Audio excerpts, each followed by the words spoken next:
Assalamualaikum warahmatullahi wabarakatuh. Saya Muhammad Hafizur Rahman, NIM 1120071 dari kelas HKIB. Di sini saya akan menjelaskan sedikit tentang peradilan Islam pasca kemerdekaan Indonesia untuk mata kuliah sejarah peradilan Islam, jurusan hukum keluarga Islam. Selanjutnya,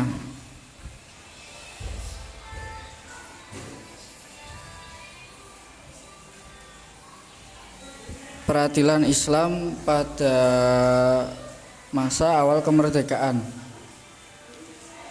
Indonesia adalah negeri yang mewarisi hukum dari berbagai sumber. Di samping sumber-sumber lokal, unsur-unsur lokal ini dikenal dengan hukum adat. Sedangkan sumber-sumber eksternalnya berasal dari hukum-hukum warisan timur maupun barat. Kelompok pertama meliputi hukum yang berasal dari India dan Islam. Kelompok kedua berasal dari warisan Belanda dan sedikit Inggris. Kesemua warisan barat, yaitu kelompok dua, berasal dari tradisi civil law dan common law. Lalu selanjutnya, pada awal kemerdekaan, para tokoh muslim berupaya menempatkan hukum Islam pada kedudukannya semula dan berujung hukum Islam bisa eksis di wilayah Nusantara. Berkaitan dengan hal ini, Dahlan et al. Memaparkan perjuangan umat Islam berlanjut hingga masa Jepang. Jepang berusaha mengakomodasi dua kekuatan nasionalis Islam dan nasionalis sekuler. Pada masa ini didirikan Masyumi, yaitu Majelis Syuro Muslimin Indonesia, yang menghimpun hampir seluruh potensi Islam.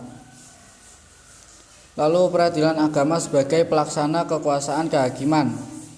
Penetapan syariat Islam adalah bertujuan untuk menciptakan suatu kemaslahatan bagi umat manusia.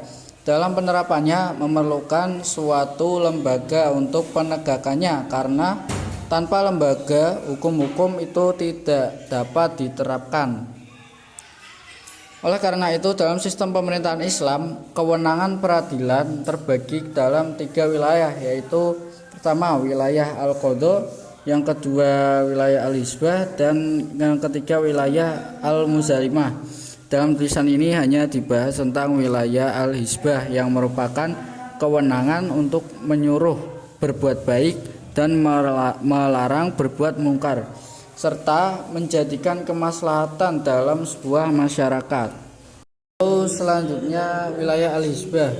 Wilayah Al-Hisbah adalah sebuah lembaga yang mempunyai tugas lebih besar dari kepolisian, yakni diadakan untuk mengawasi semua aktivitas manusia, khususnya umat Islam, baik yang berkaitan dengan akidah, ibadah, rumah tangga, dan etika, termasuk di dalamnya perilaku ekonomi mereka di luar, yang ditangani secara khusus oleh lembaga peradilan biasa atau Mas Zalim.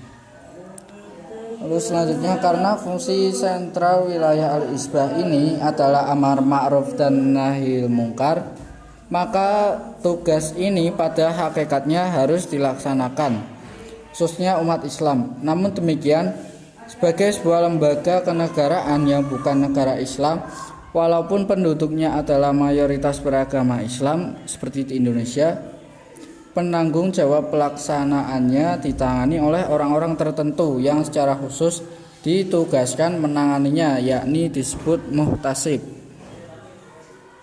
Mungkin cukup sekian yang dapat saya sampaikan. Kurang lebihnya mohon maaf. Assalamualaikum warahmatullahi wabarakatuh.